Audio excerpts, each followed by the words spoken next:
கர்த்தராகிய இயேசு கிறிஸ்துவின் ஈடு இணையற்ற நாமத்தினால் உங்கள் யாவருக்கும் அன்பின் வாழ்த்துதல் தெரிவித்துக் கொள்கிறோம்.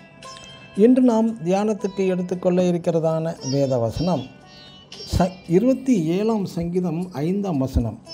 தீங்கு நாளில் அவர் என்னை தம்முடைய கூடாரத்தில் மறைத்து ஒளித்து வைத்து என்னை கன்மலையின் மேல் உயர்த்துவார். ஆமென். தாவீது பாடும்போது கர்த்தர் தமது சத்துருக்களுக்கு முன்பாக என்னை வெட்கப்படுத்தாமல் என்னை ஒளித்து வைத்து அவரது கூடாரத்தில் மறைத்து என்னை காப்பாற்றினார் என்கிறார். மற்றும் அவரே எனது வெளிச்சம், இரட்சிப்பு, என் ஜீவன், அதனால் நான் யாருக்கும் பயப்பட மாட்டேன், அஞ்சவும் மாட்டேன் என்றும் பாடுகிறார். இஸ்ரேல் என்ற தேசம் 2ஆம் உலகப் போர் முடிவில் உருவான ஒரு தேசம். அன்றிலிருந்தே அண்டை நாடுகளுடன் போர் தொல்லை. 1967ஆம் ஆண்டு 4 தேசங்கள் ஒன்றாக சேர்ந்து இஸ்ரேல் தேசத்துடன் மிகப்பெரிய சண்டையிட்டன. ஆனால் அந்த சண்டை 6 நாட்களில் யுத்தம் முடிவடைந்தும் விட்டதாக அறிவித்தார்கள். முடிவில் இஸ்ரேல் வெற்றி பெற்றதாகவும் அறிவிக்கப்பட்டு விட்டது. அது எப்படி சாத்தியம் என்றால், wisdom is over come the battle. Israel வீரர்களின் அதி புத்திசாலித்தனமே இதற்கு காரணம். தாவீது ராஜாவாக பொறுப்பேற்கும் வரை மலைகளிலும் குகைகளிலும் மறைந்து ஒளிந்தும் காணப்பட்டான். புதிய ஏற்பாட்டின் யோவான் ஸ்நானகன் வளரும் வரை பாலைவனத்திலே மறைந்து ஒளித்தும் வளர்ந்தான்.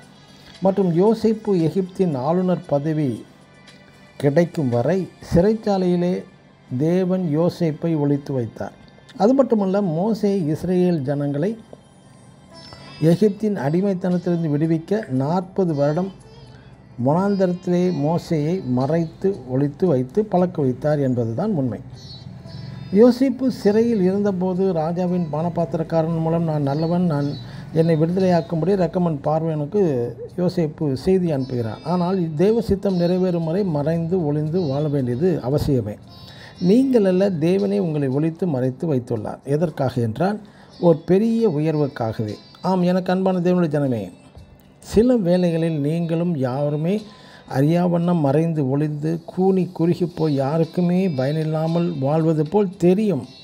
பிரியமானவர்களே, தேவ சித்தம் நிறைவேறும் வரை அமைதியாக பொறுமையுடன் காத்திருப்பது அவசியம். அன்று நோ ரெக்கமெண்டேஷன்.